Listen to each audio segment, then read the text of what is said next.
বন্যা পরিস্থিতি ও ক্ষয়ক্ষতি নিয়ে বিস্তারিত জানাতে সুনামগঞ্জ থেকে সরাসরি যুক্ত হচ্ছেন সহকর্মী মেহেদী হাসান এবং মৌলভীবাজার থেকে সালে এলাহি কুটি। প্রথমে যাচ্ছি সুনামগঞ্জে। মেহেদী, বন্যার পানি কমতে শুরু করেছে কিনা, সেখানকার সর্বশেষ কি পরিস্থিতি দেখছেন আমাদেরকে জানাবেন।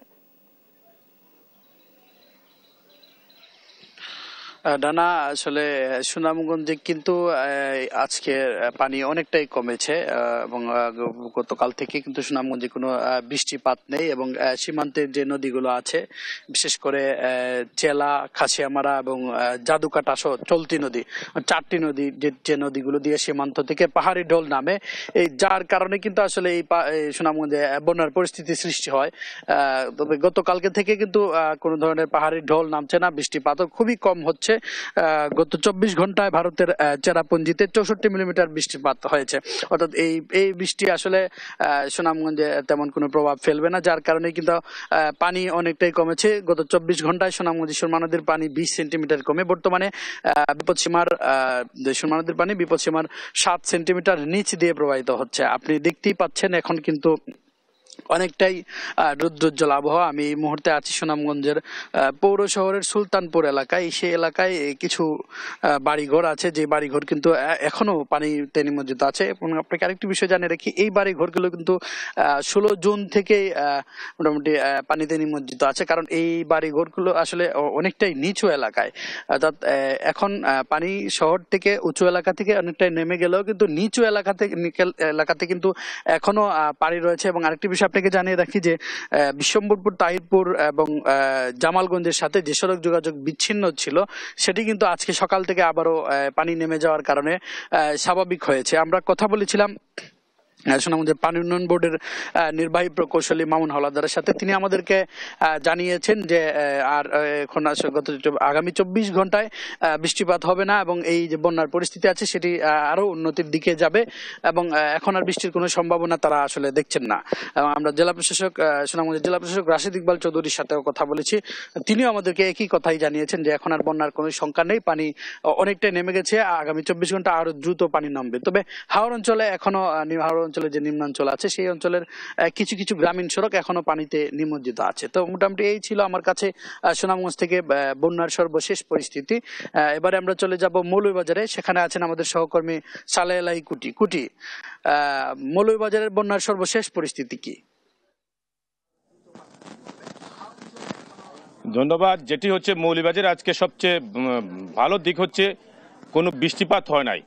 মৌলভীবাজার অঞ্চলে যেমন বৃষ্টিপাত হয় নাই, মনুর উজানে যেটা ভারতের কৈলাস শহর, সেখানে বৃষ্টিপাত হয় নাই। বৃষ্টিপাত না হওয়ার কারণে মৌলভীবাজারের যে মনু নদীর, সেই মনু নদীর পানি গতকালকে যেখানে 50 সেন্টিমিটার বিপদসীমার উপরে ছিল, আজকে সকাল 9টায় এই জায়গায় বিপদসীমার 1 সেন্টিমিটার উপর দিয়ে প্রবাহিত হচ্ছে। কুশিয়ারা নদীর পানিও যেখানে বিপদসীমার অনেক উপরে ছিল, এই মুহূর্তে কুশিয়ারা নদী 18 সেন্টিমিটার উপর দিয়ে বিপদসীমার উপর দিয়ে প্রবাহিত হচ্ছে, যার কারণে মৌলভীবাজারের সার্বিক বন্যা পরিস্থিতির অনেকটাই উন্নতি হয়েছে বলে ধরে নেওয়া হচ্ছে। আপনি জানেন যেটি হচ্ছে মৌলভীবাজারে, এটি হচ্ছে ফ্লাশ ফ্লাড বলে আমরা বলি যেটাকে।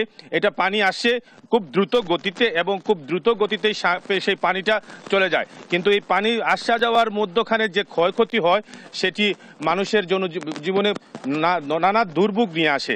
সেই দুর্ভোগেই পড়েছেন মৌলভীবাজারের মনুর তীরের মানুষগুলো। আপনি দেখতে পাচ্ছেন যে মৌলভীবাজারে আমি আছি এখন মৌলভীবাজার পৌরসভার 6 নম্বর ওয়ার্ডে। এখানে দেখতে পাচ্ছেন পানি নেমে গেছে। পানি নেমে যাওয়ার পরে মানুষজন ঘরে ফেরার জন্য উদ্গ্রীব হয়ে গেছে এবং ঘর পরিষ্কার করার কাজ চালিয়ে যাচ্ছে, কিন্তু এখন পর্যন্ত ঘরে ফিরতে পারছে না। এই সময়ে মৌলভীবাজারের মনুর তীরবর্তী অংশে যদিও পানি কমছে, কিন্তু হাওরের যে অবস্থা সেটা এখন পর্যন্ত পানি কমে নাই। হাওরের নিম্নাঞ্চল এখনো প্লাবিত হয়ে আছে, বিশেষ করে কুলাউড়া, বড়লেখা এবং জুড়ি। আমি আপনাকে একটি তথ্য জানাতে চাই, এখন পর্যন্ত মৌলভীবাজারে 93টি প্রাথমিক বিদ্যালয় নিমজ্জিত হয়ে আছে এবং 75টিতে আশ্রয় কেন্দ্র থাকার কারণে অর্থাৎ 168টি প্রাথমিক বিদ্যালয়ে কোনো কার্যক্রম হচ্ছে না। সেই সাথে 37টি মাধ্যমিক বিদ্যালয় এবং 15টি মাদ্রাসা নিমজ্জিত হয়ে আছে এবং সেখানে আশ্রয় কেন্দ্র আছে, যার কারণে যে ষান্মাসিক সামষ্টিক মূল্যায়ন পরীক্ষা যেটা গতকালকে থেকে শুরু হওয়ার কথা ছিল, সেটা এখন পর্যন্ত শুরু করা সম্ভব হয় নাই। যা এই অবস্থায় মৌলভীবাজারের যে যদি প্রায় 205টি আশ্রয় কেন্দ্রে এখন পর্যন্ত প্রায় 8,000-এর উপরে মানুষ বসবাস করছেন এবং এই পর্যন্ত হাওর সহ মৌলভীবাজারের মনুর তীর এবং মৌলভীবাজারের সংলগ্ন এলাকা সহ 60টি উপজেলায় মৌলভীবাজারের যারা বন্যা কবলিত হয়েছে তার জেলা প্রশাসকের তথ্য মতে প্রায় 3,14,000 মানুষ পানিবন্দী হয়েছে।